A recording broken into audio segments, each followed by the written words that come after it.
오늘 함께 은혜 받고 성취될 하나님의 말씀은 우리 데살로니가전서 우리 1장 4절에서 10절까지 말씀입니다. 데살로니가전서 우리 1장 4절에서 우리 10절까지 말씀입니다. 우리 제가 한 절, 우리 성도님들이 한 절씩 번갈아 가면서 우리 교독하도록 하겠습니다. 4절 말씀 제가 먼저 봉독해 드리도록 하겠습니다. 하나님의 사랑하심을 받은 형제들아, 너희를 택하심을 아노라.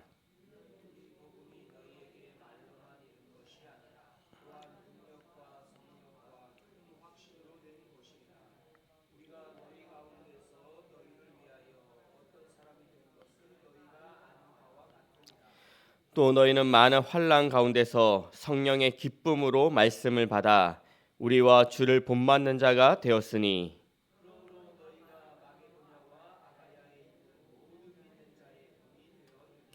주의 말씀이 너희에게로부터 마게도냐와 아가야에만 들릴 뿐 아니라 하나님을 향하는 너희 믿음의 소문이 각처에 퍼졌으므로 우리는 아무 말도 할 것이 없노라.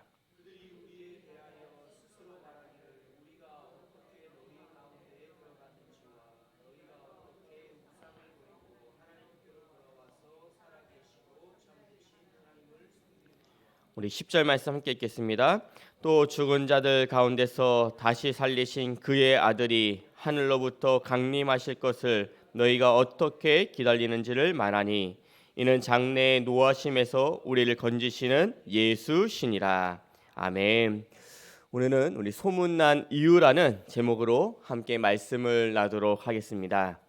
우리 데살로니가 교회는 영적으로 솟아오르는 교회였습니다. 이 데살로니가전서 우리 1장 8절 말씀에 보면 바울이 주의 말씀이 너희에게로부터 마게도냐와 아가야에만 들릴 뿐 아니라 하나님을 향하는 너희 믿음의 소문이 각처에 퍼졌으므로 우리는 아무 말도 할 것이 없노라고 말씀하고 있습니다.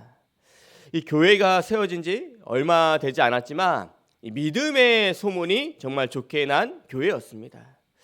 이 데살로니가 교회는 믿음의 역사와 또 사랑의 수고와 소망의 인내가 있었습니다.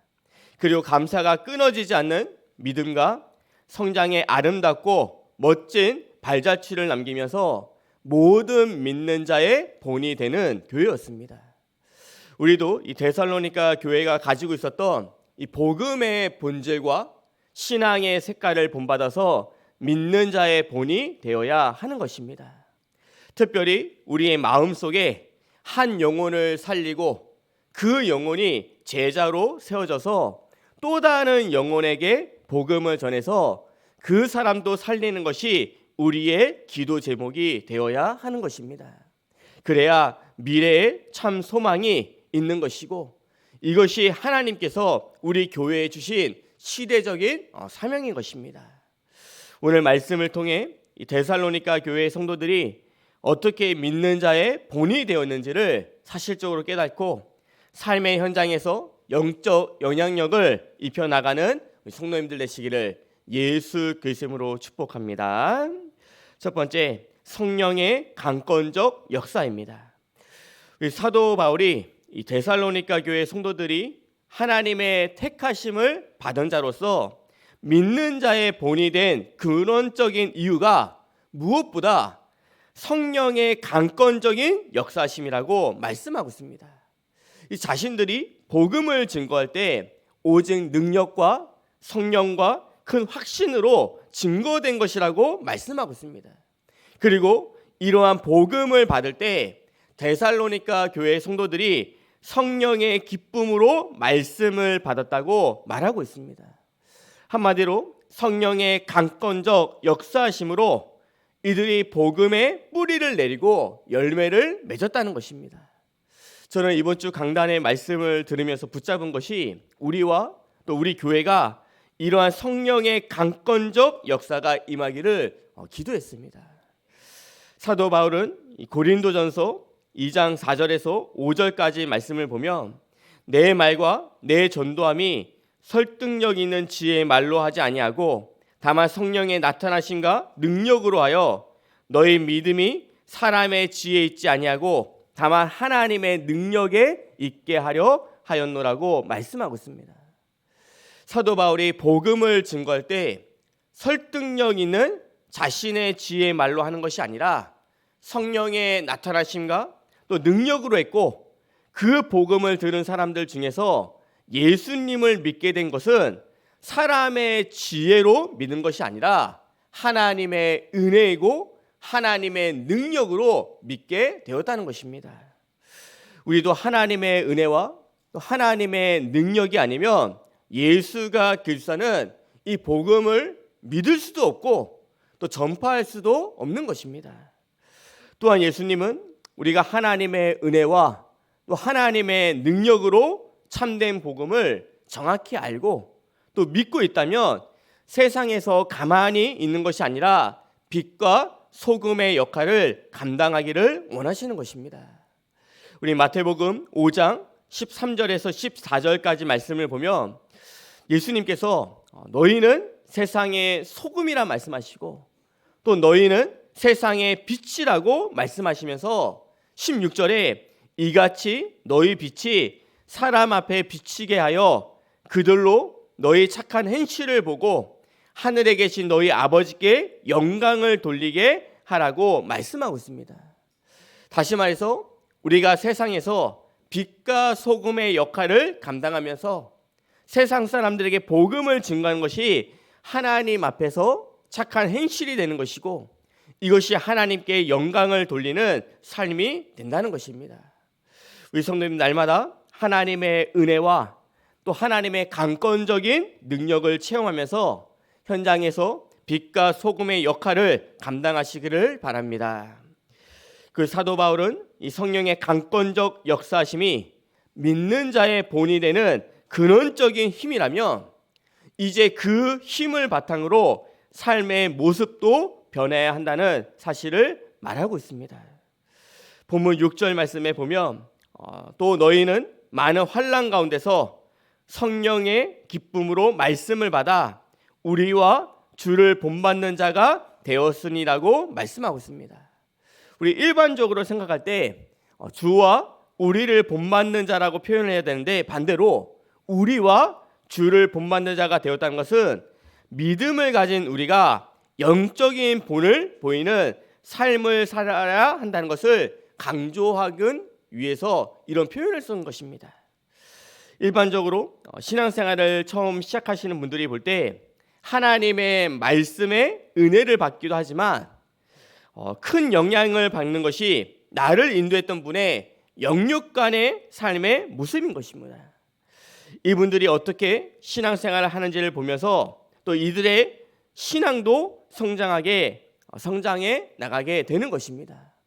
우리가 현장에서 새로 믿는 새가족들에게 말씀을 이렇게 전할 때 이 사람들이 말씀의 은혜도 받지만 또 말씀을 전하는 그분의 영적 상태가 전달되어지는 것입니다. 똑같은 말씀을 전해도 우리가 불신앙을 가지고 말씀을 전하면 말씀을 전하는 것 같지만 불신앙이 전달되어지는 것이고, 또 우리가 믿음의 상태를 가지고 말씀을 전하면 말씀도 전달되지만 그 사람에게 있는 믿음의 상태도 전달되게 되는 것입니다. 특별히 불신자들은 복음보다 그 복음을 가지고 신앙생활을 하는 사람이 어떠한 삶의 모습을 살고 있는지가 더 큰 관심사가 되는 것입니다. 그래서 우리는 한 영혼을 올바로 서기 위해서 말 한마디, 또 표정, 행동 하나하나가 복음 체질이 되어야 하는 것입니다. 이 사도 바울은 고린도전서 우리 9장 20절에서 22절까지의 말씀을 보면 내가 유대인들에게는 유대인같이 대하고 또 율법 아래에 있는 자들에게는 율법 아래에 있는 자처럼 대하고 또 율법이 없는 자들에게는 율법이 없는 자처럼 대하고 약한 자들에게는 약한 자들처럼 대한다는 것을 말씀하고 있습니다. 이렇게 하는 이유는 더 많은 사람을 얻고자 함이고 또 아무쪼록 몇 사람이라도 구원하고자 함이라고 말씀하고 있습니다. 이것이 사도 바울이 가지고 있었던 복음적인 생각이고 복음적인 행동이었습니다. 우리도 교회 안에서 믿는 자의 본이 되고 또 영적으로 복음 공동체의 축복을 누려야 하는 것입니다. 이 복음 안에서 하나됨의 축복을 누리는 것이 성령 충만인 것입니다. 우리 성도님들도 데살로니가 교회의 성도들처럼 복음 안에서 하나됨의 축복을 누리고 또 현장에서 복음의 선한 영향력을 입혀 나가시기를 예수 그리스도로 축복합니다. 두 번째는 참된 믿음의 눈입니다. 우리 사도 바울은 우리 데살로니가 교회 성도들이 보여준 믿음의 소문이 마게도냐와 또 아가에만 아니라 헬라 전역으로 퍼졌다고 그 사실을 말하면서 아무 말도 할 것이 없다고 말할 정도로 너무나도 감사한 마음을 가지고 있었습니다. 이 데살로니가 교회 성도들이 영적으로 또 그리고 복음으로 충만하게 되니까 그 그리스도의 향기가 헬라 전역으로 퍼져 나간 것입니다. 하나님은 우리도 복음으로 충만하게 되어서 그리스도의 향기를 나타내기를 원하시는 것입니다. 그것이 하나님을 기쁘시게 하는 것입니다. 또한 사도 바울은 이 데살로니가 교회를 향해서 했던 말이 그들의 믿음이 특별히 하나님을 향하는 믿음이었다라고 말씀하고 있습니다.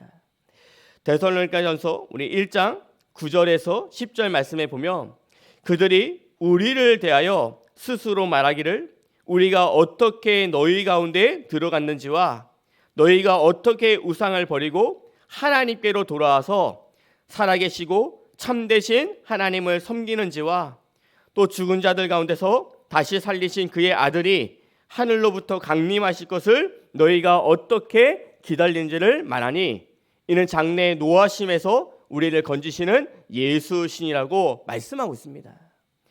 우상 숭배가 만연했던 이 데살로니가 지역에서 사도 바울을 통해 정확한 복음을 들었던 이들이 처음으로 한 것이 우상을 버리는 일이었습니다. 그리고 사도 바울이 이들이 우상을 버리고 살아계시고 참되신 하나님을 섬겼다라고 말씀하고 있습니다. 이것이 인생의 우선순위가 바로 하나님 중심 또 말씀 중심으로 맞춰졌다라는 말씀인 것입니다. 그리고 더 나아가서 이제는 부활하신 예수 그리스도께서 하늘로부터 강림하실 재림의 소망을 가지고 신앙생활을 해나가고 있었다는 것입니다. 이것은 오직 그리스도를 바라보는 삶을 살았다는 것입니다. 우리 성도님들 날마다 하나님 중심 또 말씀 중심 오직 그리스도를 바라보는 그 중심의 삶을 사시기를 바랍니다. 그리고 혹시나 지금 어려운 환경 가운데 있는 분이 계신다면 이 데살로니가 교회 성도들처럼 그리고 온단의 말씀 속에서 함께 나눴던 갈렙처럼 창조주 하나님을 바라보는 믿음의 눈을 여시기를 바랍니다. 그러면서 하나님께서 약속하신 땅을 차지하고 또 살리고 정복할 수 있는 것입니다. 우리 성도님 날마다 참된 믿음의 눈을 열고 하나님께서 약속하신 땅을 차지하고 살리는 믿음의 사람들이 다 되시기를 예수 그리스도로 축복합니다. 결론입니다. 우리 마틴 루터가 종교 개혁을 했대요. 종교 개혁을 할 때 외쳤던 5가지 오직이 있었습니다. 그것이 오직 성경, 또 오직 은혜, 또 오직 믿음, 또 오직 그리스도, 오직 하나님께 영광이지요. 우리 개혁된 교회는 항상 개혁되어야 한다고 말이 있듯이 하나님은 우리가 이 항상 5가지 오직을 가지고 영적으로 개혁되기를 원하시는 것입니다. 우리 성도님들이 또 우리 교회가 날마다 복음의 생명력으로 충만해져서 정말 오직 성경, 또 오직 은혜, 또 오직 믿음, 또 오직 그리스도, 오직 하나님께 영광이라는 이 5가지 오직을 붙잡고 주님 다시 오시는 그날까지 지속적으로 쓰임받는 그래서 소문난 교회가 되기를 예수 그리스도로 축복합니다.